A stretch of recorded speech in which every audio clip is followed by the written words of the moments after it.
ini kami akan membahas materi tentang sistem keamanan informasi.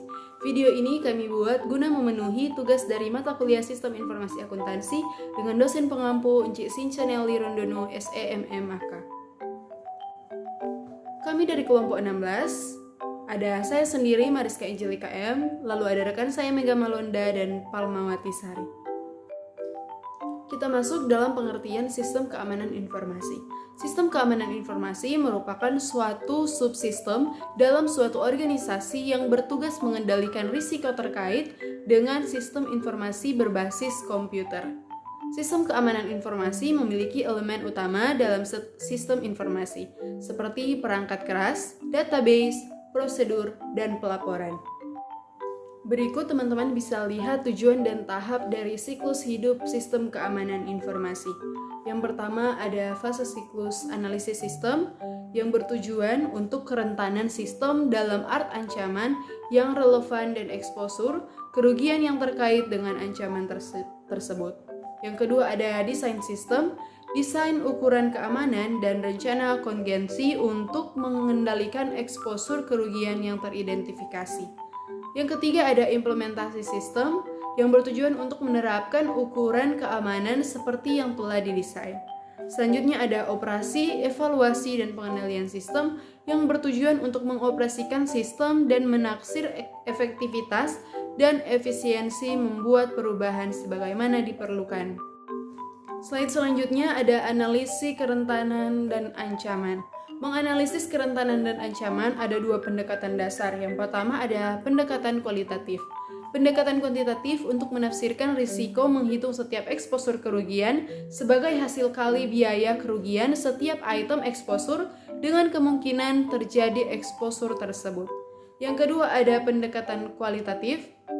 Metode kedua yang dapat digunakan untuk menafsir risiko keamanan komputer adalah pendekatan kualitatif. Pendekatan ini secara sederhana merinci daftar kerentanan dan ancaman terhadap sistem. Secara subjektif, merangking item-item berdasarkan kontribusi setiap item terhadap total exposure kerugian perusahaan. Yang berikut yaitu kerentanan dan ancaman. Kerentanan merupakan suatu kelemahan dalam suatu sistem, sedangkan ancaman merupakan suatu eksploitasi terhadap suatu kerentanan yang ada. Ada dua kelompok ancaman, yaitu aktif dan pasif.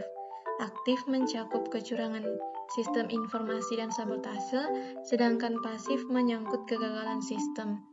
Yang termasuk di dalamnya yaitu bencana alam seperti gempa bumi, kebakaran, banjir, dan lain-lain. Menyangkut kegagalan sistem. Yang termasuk di dalamnya yaitu bencana alam seperti gempa bumi, kebakaran, banjir, dan lain-lain. Yang berikut ada ancaman aktif bagi sistem informasi. Metode meliputi manipulasi input, perubahan program, perubahan file secara langsung, pencurian data, sabotase, penyalahgunaan atau pencurian sumber daya informasi, manipulasi input. Dalam kasus kejahatan komputer, manipulasi input merupakan metode yang biasanya digunakan. Seseorang bisa saja mengubah input tanpa memiliki kemampuan tentang cara operasi suatu sistem informasi. Yang berikut, individu yang dapat menyebabkan ancaman untuk sistem, yaitu yang pertama, personel sistem komputer. Personel sistem meliputi personel pemeliharaan komputer, programmer operator, personil administrasi, sistem informasi, dan karyawan pengendali data. Yang kedua yaitu personel pemeliharaan. Sistem menginstal perangkat keras dan perangkat lunak, memperbaiki perangkat keras, dan membetulkan kesalahan kecil di perangkat lunak. Dalam banyak kasus, personil pemeliharaan biasanya memiliki kemampuan berselancar di dalam sistem dan mengubah file, data, dan file program dengan cara yang tidak legal. Beberapa personil pemeliharaan bisa saja berada dalam posisi yang memungkinkan untuk melakukan modifikasi yang tidak diharapkan terhadap keamanan dalam sistem operasi. Yang ketiga yaitu programmer. Sistem sering menulis program untuk memodifikasi dan memperluas sistem operasi. jaringan individu-individu semacam ini biasanya diberi akun dan kewenangan akses universal ke semua file perusahaan. Yang keempat yaitu operasi jaringan. Individu yang mengamati dan memonitor operasi komputer dan jaringan komunikasi disebut operator jaringan. Yang kelima yaitu personil administrasi. Sistem informasi supervisor menempati posisi kepercayaan yang sangat tinggi. Orang ini biasanya memiliki akses keamanan, file, program, dan lain sebagainya. Yang keenam, karyawan pengendali data. Mereka yang bertanggung jawab terhadap penginputan data komputer disebut karyawan pengendali data. Yang ketujuh, pengguna. Terdiri dari sekelompok orang yang heterogen dan dapat dibedakan dengan yang lain karena area fungsional mereka bukan bagian dari pengolahan data. Banyak pengguna memiliki akses ke data yang sensitif yang dapat mereka bocorkan kepada pesaing perusahaan. Yang kedelapan yaitu penyusup. Setiap orang yang memiliki akses ke peralatan data elektronik atau file tanpa hak yang legal merupakan penyusup. Penyusup yang menyerang sistem informasi sebagai sebuah kesenangan dan tantangan dikenal dengan nama hacker. Yang kesembilan yaitu unetiquette intruder. Seorang pelanggan bisa saja berjalan masuk ke area yang tidak dijaga dan melihat data yang sensitif di dalam komputer personal yang sedang tidak ada orangnya. Yang ke-10 yaitu wiretapper. Sebagian besar informasi diproses oleh komputer perusahaan melewati kabel. Sebagian informasi ditransmisikan hanya dari satu ruang ke ruang lain. Jaringan ini rentan terhadap kemungkinan wiretapping atau penyadapan. Yang ke-11 yaitu piggybacker. Dengan metode piggybacking, penyadap bisa menyadap informasi ilegal dan menggantinya dengan yang salah.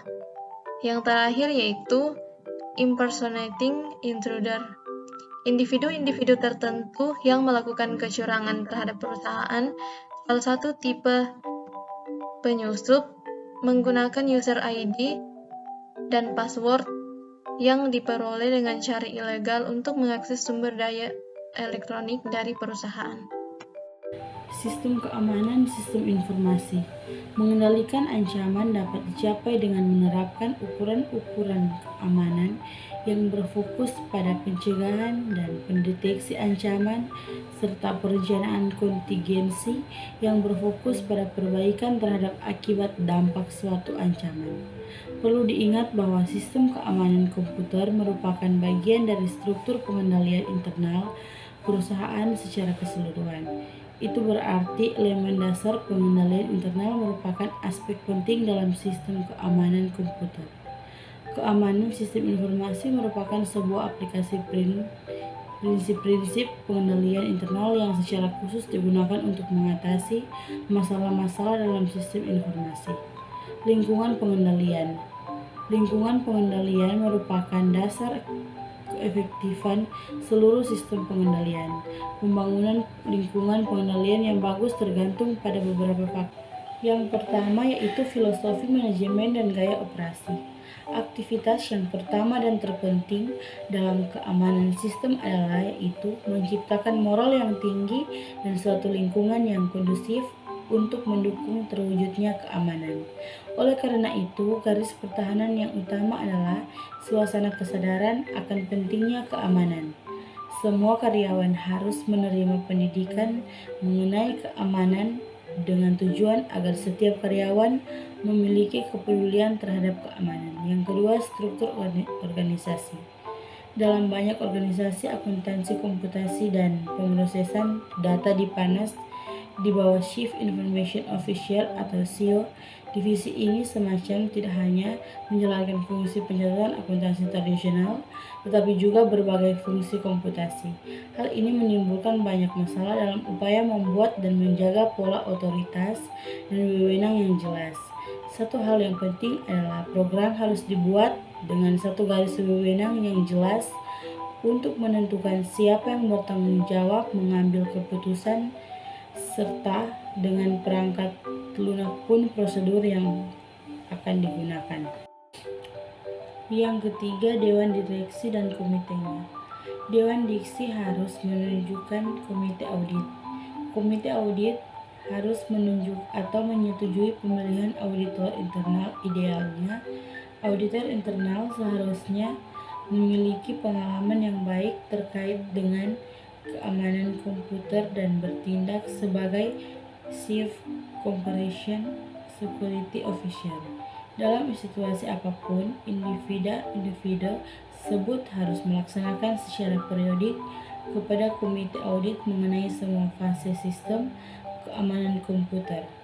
Komite harus berkonsultasi secara berkala dengan auditor eksternal dan manajemen puncak terkait dengan kinerja Chief Security Officer dan sistem komputer. Dan yang keempat, pembangunan metode pembagian otoritas dan tanggung jawab.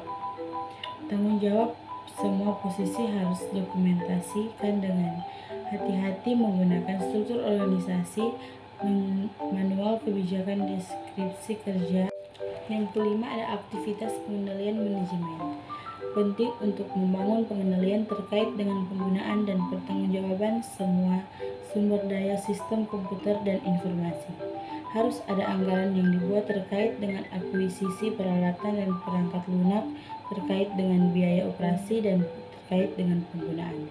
Pengendalian anggaran penting dalam lingkungan komputer karena ada kecenderungan di banyak perusahaan untuk mengeluarkan biaya terlalu banyak dalam teknologi informasi. Yang keenam, fungsi audit internal. Sistem keamanan komputer harus diaudit secara konstan dan dimodifikasi untuk memenuhi kebutuhan yang terus berubah. Chief Security Officer harus membangun kebijakan keamanan yang relevan dengan sistem yang ada saat ini dan relevan dengan perubahan sistem yang terjadi. Yang berikut, semua modifikasi sistem baik perangkat keras, perangkat lunak, atau personalia harus diimplementasikan sesuai dengan kebijakan keamanan yang telah dibuat. Cara utama untuk mencegah ancaman aktif terkait dengan kecurangan dan sabotase adalah dengan menerapkan tahap-tahap pengendalian akses. Jika semua pengendalian organisasi umum dan pengendalian pengolahan data ada dan berfungsi sebagaimana mestinya, pertimbangan utama yang penting adalah membatasi aksi ilegal ke data dan peralatan yang sensitif. Pengendalian akses memisahkan penyusup dari sasaran potensial mereka.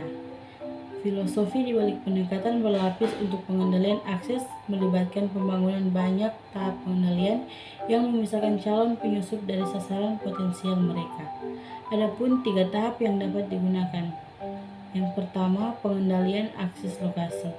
Yang kedua, tujuan pengendalian akses lokasi adalah untuk memisahkan secara fisik individu yang tidak berwenang dari sumber daya komputer. Pemisahan secara fisik harus diterapkan khususnya untuk menjaga perangkat keras, area penginputan data, area output data, perpustakaan data, dan jaringan komunikasi. Selanjutnya, dalam pengendalian ancaman aktif ada pengendalian akses sistem. Pengendalian akses sistem merupakan suatu pengendalian dalam bentuk perangkat lunak yang didesain untuk mencegah penggunaan sistem oleh pengguna yang ilegal.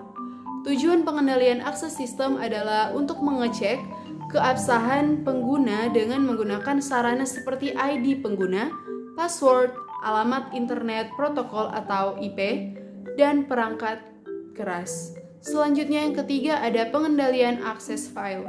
Lapis terakhir dari pengendalian akses diterapkan pada level akses file. Pengendalian akses file mencegah akses ilegal ke data dan file program. Pengendalian akses file yang paling fundamental adalah pembuatan petunjuk dan prosedur legal untuk mengakses dan mengubah file. Batasan khusus harus diberikan kepada programmer yang memang memiliki pengetahuan untuk mengubah program. Programmer mestinya tidak diberi akses ke file data perusahaan tanpa ada persetujuan tertulis. Sekian pembahasan dari kelompok kami, semoga bermanfaat. Terima kasih.